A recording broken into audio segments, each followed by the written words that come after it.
Hello listeners, welcome to my YouTube channel Ash voice. آج آپ کی خدمت میں جو کہانی لے کر آئے ہیں اس کا نام ہے محبت خواب جزیرہ۔ اسی تحریر کیا ہے انیزہ سید نے۔ آج کے موضوع پر بات کرنے سے پہلے ہم اپنی ناظرین سے گزارش کرتے ہیں کہ اگر آپ ہماری چینل پر نئے ہیں تو سب سے پہلے ہمارا چینل سبسکرائب کریں اور بیل آئیکن کو پریس کرنا مت بھولیں تاکہ ہماری آنے والی نئی ویڈیو سب سے پہلے آپ کو ملتی رہے۔ ایک چھوٹے سے پہاڑی علاقے میں ایبک اپنی والدہ صالحہ بیگم اور بڑے بھائی اورنگزیب کے ساتھ مقیم تھا۔ اس کے والد کا انتقال ہو چکا تھا۔ معاذ، رائنا، ایبک اور ظفر دوست تھے۔ وہ انجینئرنگ کے طالب علم تھے اور ایک پروجیکٹ پر مل کر کام کر رہے تھے۔ وہ سب ایبک کے گھر پر جمع ہو کر کمبائن اسٹڈی کرتے تھے۔ ایبک کے گھر کے نچلے حصے میں اس کی چچی قمر آرا اپنی بیٹی ستوت کے ساتھ رہتی تھی۔ ایبک کے چچا کا انتقال ہو چکا تھا۔ قمر آرا کی زبان درازی سے ایبک کے دادا عاجز تھے۔ انہوں نے قمر آرا کو اپنے بیٹے کے انتقال کے بعد گھر کے نچلے پورشن میں جگہ دی تھی۔ قمر آرا کا کردار مشکوک تھا اور وادی میں اس کے کردار کے متعلق طرح طرح کی باتیں مشہور تھیں۔ صالحہ بیگم قمر آرا سے نہیں ملتی تھی۔ قمر آرا شدید بیمار تھی۔ ستوت پڑھائی میں بہت پیچھے رہ گئی تھی۔ ایک رات شدید سردی میں ایبک قمر آرا اور ستوت کی گفتگو سنتا ہے تو انہیں استری کی ضرورت تھی۔ وہ اپنے گھر کی استری انہیں دے دیتا۔ وہ پتہ چلتا ہے کہ قمر آرا کریانہ سٹور کے مالک کی مقروض ہے، تب وہ سارا قرض بھی ادا کر دیتا ہے اور ستوت کو آگے بڑھنے کے لیے پڑھائی میں اس کی مدد بھی کرتا ہے۔ وہ ستوت کو وقت دینے کے لیے اپنے دوستوں سے دور ہوتا ہے تو رائنا مشکوک ہو جاتی ہے۔ اسے یہ سوچ کر جلن محسوس ہوتی ہے کہ ایبک کی زندگی میں کوئی لڑکی آ گئی ہے۔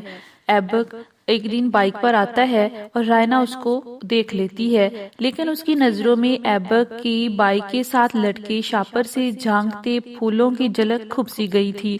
مجھے آج ادھر نہیں آنا تھا لیکن پھر آ گئی، صرف تمہیں یہ بتانے کے لیے میں کل سے سیدھے اور چھوٹے رستے سے واپس گھر چلی جایا کروں گی۔ وہ پھولے ہوئے منہ کے ساتھ روٹھی ہوئی انداز میں اسے بتا رہی تھی۔ اچھا، لیکن کیوں؟ ایبک نے مسکراتے ہوئے اس کی طرف دیکھا تھا۔ ویسے ہی، اس نے اپنا منہ دوسری طرف موڑ لیا تھا۔ مجھے واپسی پر دیر ہو جاتی ہے اور روزانہ امی سے ڈانٹ کھانی پڑتی ہے۔ واو! وہ گھوم کر اس کی طرف آتے ہوئے بولا جدھر اس نے اپنا منہ موڑا تھا۔ اتنے دنوں بعد امی کی ڈانٹ بری لگی ہے؟ بری نہیں لگی، اس نے سر ہلایا۔ مجھے ان کی عادت ہو چکی ہے اور خود کو بڑی عادتیں بری نہیں لگا کرتی، بے شک بندہ انہیں چھوڑ دینا چاہتا ہو۔ صحیح کہہ رہی ہو تم، وہ سر ہلاتے ہوئے بولا، جیسے اس رستے سے گھر واپسی کی عادت۔ وہ کوہلوں پر ہاتھ رکھے اس کی طرف دیکھ رہا تھا جو تمہیں پڑ چکی ہے۔ وہ پورے یقین کے ساتھ مسکرایا تھا۔ اور اب تم چاہے اسے چھوڑ دینا چاہتی ہو لیکن یہ تمہیں بری نہیں لگتی۔ جواب میں وہ خاموش رہی تھی۔ اس کی نظریں صاف کھلے نیلے آسمان پر اڑتے پرندوں پر جمی تھی۔ پرندے جو پورا موسم کسی اور نگر میں گزارنے کے بعد واپس اسی وادی میں لوٹے تھے۔ اس کو خاموش پا کر وہ واپس اپنی بائک کی طرف چلا گیا تھا اور ایک دو لمحوں کے بعد واپس اس کی نظروں کے سامنے آ گیا تھا۔ اچھا چھوڑو، یہ لو، میں نے تمہارے لیے بنایا ہے۔ اس نے چون کر دیکھا۔ وہ ایک خوبصورت سا چھوٹا سا گلدستہ تھا، زرد پتوں کے مرکز کے گرد کھلی سفید پتیاں۔ یہ پھول بہار کی آمد پر پوری وادی میں جا بجا نمودار ہونے لگتے تھے۔ یہ لو، تمہارا برتھ ڈے گفٹ ہے، اس نے پھولوں والا ہاتھ ہلاتے ہوئے کہا۔ ستوت نے خفگی سے منہ موڑ لیا۔ اسے زندگی میں پہلی بار اپنے ساتھ اپنی سالگرہ منانے کا خیال آیا تھا جب ہی اس نے اس بے وجہ خریداری کے ساتھ وہ ننھا سا کپ کیک اور گلابی سفید دھاریوں والی منی منی سی موم بتیاں بھی خرید لی تھی۔ گزرا کل جس میں وہ ایک انجانی سی مسرت میں گرفتار تھی اور مسرت کے ان لمحوں نے شاید واقعی ہی اسے اپنے اوقات بلا دی تھی، تبھی تو اس نے وہ بے ہنگم خریداری کر ڈالی تھی جس کی وجہ سے اس گزرے ہوئے کل کی شام اس کا دل اداس رہا تھا۔ ایک انجانی سی حتک کے احساس نے رات بھر اس کو سونے نہیں دیا تھا اور وہ ساری رات اداسی کی وجہ بنا تھا۔ وہی آج اس کے سامنے کھڑا اس کی سالگرہ کے تحفے پر اسے وہ پھول پیش کر رہا تھا۔ وہ ہوتا کون تھا؟ آخر وہ ہوتا کون تھا؟ تیش کی ایک نئی لہر اس کے رگوں میں دوڑ گئی۔ تیز گرم خون اس کے چہرے کو سرخ کر گیا تھا اور اس کی آنکھوں میں نمی اترنے لگی تھی۔ میں بہت احمق ہوں، وہ اس کے سامنے ایک اونچے پتھر پر بیٹھا اعتراف کر رہا تھا، دل کی بجائے دماغ سے سوچنے کا جو عادی ہوں۔ اس کے چہرے پر دکھ نمودار ہوا۔ لیکن یقین کرو میں بے حس اور سرد مہر ہرگز نہیں ہوں۔ پھر تم نے ایسا کیوں کیا؟ ایک بے بس اور بے جان سا شکوہ ستوت کے ہونٹوں سے باہر نکلا۔ اس لیے کہ میں اپنا حساب کتاب سیدھا رکھنے کا عادی ہوں، وہ تیزی سے بولا تھا۔ میری جیب کی استاد کیا ہے، میں اسے غافل نہیں رہنا چاہتا ہوں۔ یہ ستوت کے سوال کا جواب نہیں تھا۔ وہ سوچ رہی تھی کہ اس نے یہ جواب کیوں دیا تھا، لیکن یہی اس کے سوال کا جواب تھا۔ وہ بات جو تاج چاچا کے سمجھانے اور اپنے ذہن پر زور دینے کے باوجود اس کی سمجھ میں نہیں آئی تھی، اس وقت لمحہ بھر میں آ گئی تھی۔ نے امی کے کھاتے کا حساب چکایا تھا، وہ تم تھے؟ بے ساختہ اس کے منہ سے الفاظ نکلے تھے۔ حیرت کا ایک سمندر تھا جس میں وہ ہچکولے کھا رہی تھی۔ ہاں وہ میں تھا، ایبک نے سادگی سے اعتراف کیا۔ حیرت ہے تم نے ایک بار بھی غور نہیں کیا کہ وہ کھاتا اپنے آپ کیسے کلیئر ہو گیا؟ اس لیے کہ میرا دماغ بہت ہلکا ہے، وہ سر جھکا کر بولی۔ تم نے دیکھا نہیں، ایک عام سا سادہ سا سوال بھی بہت دیر میں سمجھ پاتی ہوں۔ ایبک اسے کہنے لگا، اچھا چھوڑو، خود کو کوسنا بند کرو۔ یہ دیکھو میں تمہارے لیے کیا لے کر آیا ہوں۔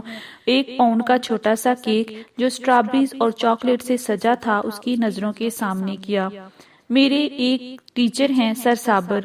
کیک پر ویسی ہی گلابی اور سفید دھاری دار موم بتیاں سجاتے ہوئے وہ کہنے لگا، جیبسی گزری کل میں ان سے اس کے سامان سے نکال کر واپس چچا تاج کے شیلف پر سجا دی تھی۔ رات جب میری سمجھ میں آیا کہ وہ کپ کیک اور موم بتیاں تم سے چھین کر میں نے تمہارے ساتھ زیادتی کر بیٹھا ہوں، تو میں نے سر صابر کو فون کیا۔ ایک ایک کر کے موم بتیاں کیک کے اوپر سجاتا وہ بولتا رہا تھا۔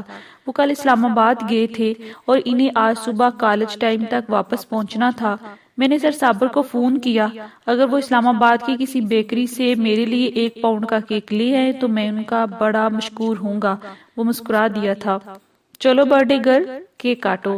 اس نے موم بتیاں جلا کر چھری اس کی طرف بڑھاتے ہوئے کہا تھا۔ منہ سے 1 کپ کیک پر اکیلے سالگرہ منانے میں شاید وہ مزہ نہ آتا جو ایک غیر متوقع طور پر سالگرہ منانے میں آ رہا تھا۔ پہاڑ کے اوپر سے بکریوں کا ریوڑ لیے نیچے اترتے ایک سرخ و سفید پٹھان لڑکے نے ذرا دیر کو رک کر ہنستی ہوئی اس لڑکی اور گاتے ہوئے لڑکے کو دلچسپی سے دیکھا اور پھر مسکرا کر آگے چل دیے۔ ستوت نے اس روز ایبک کے سے کتاب کا ایک سبق بھی نہیں پڑھا، لیکن اس لمبی گفتگو میں جو ان دونوں نے اپنے اپنے پتھروں پر بیٹھے اور پھر اونچے نیچے رستے پر چلتے ہوئے کی تھی، زندگی بھر کے لیے بہت سے سبق چھپے ہوئے تھے۔ تم کیوں کر رہے ہو یہ سب میرے لیے؟ چلتے چلتے رک کر ستوت نے اس سے پوچھا تھا۔ بھول گئے ہو کہ میں قمر آرا کی بیٹی ہوں اور میری امی نے تمہارے بابا اور دادا کے ساتھ کچھ بھی اچھا نہیں کیا؟ تم بھول گئے ہو کہ تمہارا بھائی اور تمہاری امی کے میری امی سے کیسے تعلقات تھے؟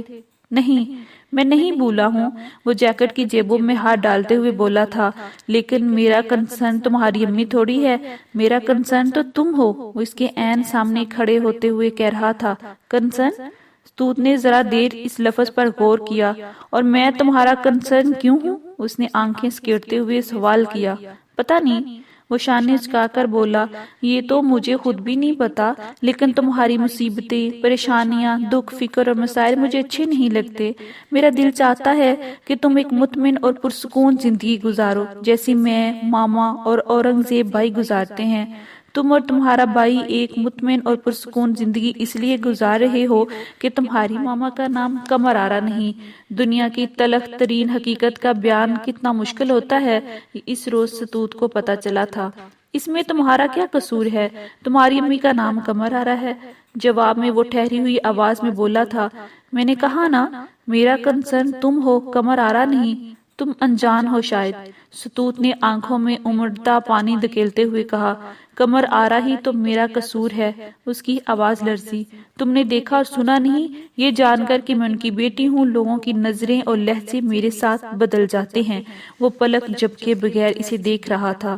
لیکن تم کیوں دیکھو اور سنو گے بھلا؟ وہ بے عزتی، وہ مضحکہ اڑانے کا سا انداز جسے صرف میں ہی محسوس کر سکتی ہوں، تم کیسے کر سکتے ہو؟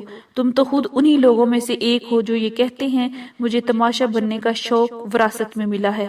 اس کے بھیگے لہجے میں گراہٹ کی جھلک ابھری۔ میں دیکھتا بھی ہوں اور سنتا بھی ہوں، ایبک نے نرمی سے جواب دیا، اسی لیے تو سائے کی طرح تمہارے پیچھے لگ گیا ہوں۔ اس تو مضحکہ اڑانے کے اس انداز سے تمہیں بچانا چاہتا ہوں۔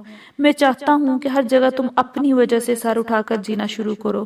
وہ لوگ جو قمر آرا کی بیٹی سمجھ کر تمہارا مذاق اڑانا چاہتے ہیں، تمہاری تحقیر کرنا چاہتے ہیں، تم سے فلرٹ کرنا چاہتے ہیں، ان کے قدم اپنی اپنی جگہ پر رک جائیں اور تم پر نظر پڑتے ہی انہیں محسوس ہونے لگے تم قمر آرا نہیں، ستوت سجاد ہو، جو ان کی طرح لوگوں کے منہ توڑنا بھی جانتی ہے اور سر اٹھا کر جینا بھی جسے آتا ہے۔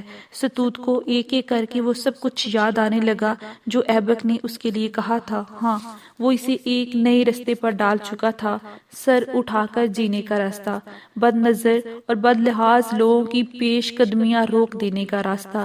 اس کی نظر اور عقل دونوں ہوئی کھلنے لگی۔ مگر تم یہ سب کیوں کر رہے ہو؟ سوال ایک بار پھر اس کے ہونٹوں پر بے ساختہ آیا۔ اس لیے کہ شاید میں، وہ کہتے کہتے جھجکا اور پھر رک گیا۔ شام ہو رہی ہے، چلو تم اب گھر جاؤ، اس نے بات ادھوری چھوڑتے ہوئے سے کہا تھا۔ اور ہاں، یاد رکھو کہ بابا کی میرے نام جمع کرائی رقم میں سے مجھے مہینے بھر میں 3000 روپے ملتے ہیں اور ماما مجھے کبھی 1000 کبھی 1500 روپے پاکٹ منی دیتی ہیں، لہٰذا اپنا ہاتھ رو کر رکھو گی تو تمہارا کام بھی چلتا رہے گا اور میرا بھی۔ چلتے چلتے اس نے اچانک رک کر کہا تھا اور اپنی بائک پر بیٹھا آگے اور آگے بڑھ گیا تھا۔ رائنا ایبک کی دال میں وہ کالا نکالنے لگی تھی جو اس کی نظروں میں کھٹک رہا تھا۔ ڈیزی کے جنگلوں، خوددار پودوں اور پھولوں کا خوبصورت سا گلدستہ جو ایبک کے بیگ سے باہر جھانک رہا تھا، رائنا کے دل میں کھٹک بن کر اتر گیا تھا۔ نہیں، وہ یہاں کسی سے بھی خاص طور سے جا کر تو نہیں ملتا۔ ہاں، کالج سے نکل کر سیدھا گھر چلا جاتا ہے، اسے پتا چلا تھا۔ وہ کہاں سیدھا گھر چلا آتا ہے؟ صالحہ آنٹی کے بیان مختلف تھا۔ وہ تو شام ڈلے گھر آتا ہے، پوچھوں تو کہتا ہے کمبائن اسٹڈی میں مصروف تھا۔ آپ نے کبھی اس سے پوچھا نہیں کہ کس کے ساتھ کمبائن اسٹڈی کر رہا تھا؟ رائنا کا لہجہ تلخ ہو گیا تھا۔ یہ بھی کیوں پوچھنے کی بات ہے؟ جواب میں وہ ہنستی تھی۔ کیا میں جانتی نہیں کہ ظفر اور معاذ کے گھر ان امتحانوں کے لیے تم لوگوں کا مرکز بنے ہوئے ہیں؟ وہ، رائنا کہتے کہتے رک گئی۔ وہ ایبک کے متعلق کھٹک گئی تھی، پر اتنی واضح داری اس میں ضرور موجود تھی کہ وہ ماں اور بیٹے کے درمیان بھرم اور اعتبار کے رشتے کو کمزور نہیں کرنا چاہتی تھی۔ وہ ایسا کیوں کر رہا ہے؟ کیوں اس نے اپنی روش بدلی ہے؟ وہ اچانک اور غیر متوقع طور پر، البتہ اس کے اپنے انداز نئے نئے سوال اٹھا رہے تھے۔ وہ انہی میں سے ایک سوال اورنگزیب بھائی سے کر بیٹھی تھی۔ اچھا، وہ تم لوگوں کو بتائے بغیر کہیں نکل جاتا ہے؟ اورنگزیب اس کا سوال سن کر یوں خوش ہوا تھا جیسے عرصے بعد کوئی کام کی بات اس کے ہاتھ لگی ہو۔ لگاتا ہوں رضوان کو اس کے پیچھے، تم فکر نہ کرو، اس نے رائنا کو تسلی دیتے ہوئے کہا تھا۔ 2 دن میں پتہ چلا لے گا کہ ایبک کی سرگرمیوں کا۔ اورنگزیب کو تو شاید کوئی مشغلہ ملنے والا تھا، لیکن رائنا اس کے اس انداز سے ڈر گئی تھی۔